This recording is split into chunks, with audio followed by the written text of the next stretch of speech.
આજે રાજપીપળા ખાતે વિકસિત ભારત સંકલ્પ સંમેલનની એક બેઠક હતી અને આ વિસ્તારના તમામ પદાધિકારીઓ, અધિકારીઓ અને લોકો પણ ત્યાં ઉપસ્થિત હતા।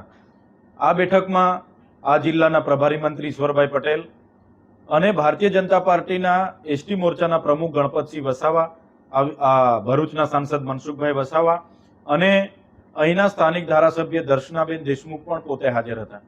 છતાં ભારતીય જનતા પાર્ટીના સંગઠન દ્વારા દર્શનાબેનનું નામ સુદ્ધા લેવામાં ન આવ્યું, એમનું સ્વાગત કરવામાં ન આવ્યું કે એમને બે વાત મૂકવા માટેના આમંત્રિત પણ કરવામાં ન આવ્યા।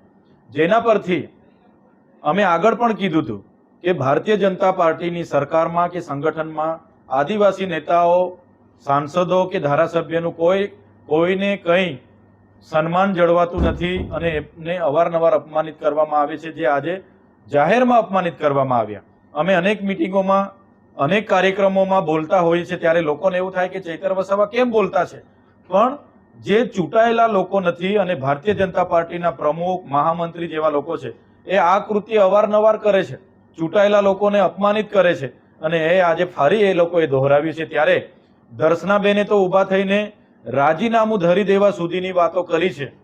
એક મહિલા આદિવાસી ધારાસભ્યનું આ પ્રકારનું અપમાન થતું હોય ત્યારે અમે પણ કહીએ છીએ કે દર્શનાબેને રાજીનામું આપી જ દેવું જોઈએ, તો જ આ ભારતીય જનતા પાર્ટીના જે સંગઠનમાં બેઠેલા લોકો છે એમને ખબર પડે। અને આગળ પણ અવારનવાર આ પ્રકારનું અવગણનાના પ્રસંગો બન્યા છે। 7 ટર્મના સાંસદ મનસુખભાઈ વસાવાનું પણ સંગઠનમાં કોઈ માનતું નથી, સરકારમાં કોઈ માનતું નથી। અવારનવાર એમણે પણ દારૂબંધીને લઈને પત્ર લખ્યા છે કે નર્મદા જિલ્લામાં ભાજપના નેતાઓ ખુલ્લેઆમ દારૂ વેચે છે અને જેનાથી યુવાધન ખરાબ થાય છે। આપણે નાયબ મુખ્યમંત્રી શ્રીને પણ એમણે લખ્યું છે, છતાં પણ એને આજે 20 દિવસ થયા કોઈ કાર્યવાહી કરવામાં નથી આવતી, ઉલટાનું એમને છાવરવામાં આવે છે।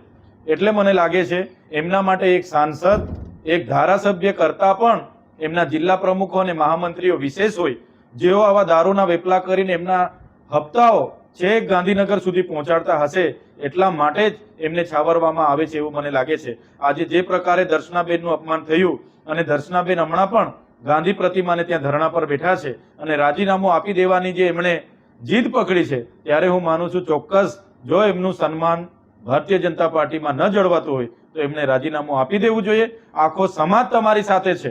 એક મહિલા આદિવાસી ધારાસભ્યનું જે અપમાન છે એ માત્ર ને માત્ર દર્શનાબેનનું અપમાન નથી, આ વિસ્તારની જનતાનું અપમાન છે, આદિવાસી સમાજનું અપમાન છે। એનો જવાબ આવનારા દિવસોમાં ભારતીય જનતા પાર્ટીને અમે આપીશું।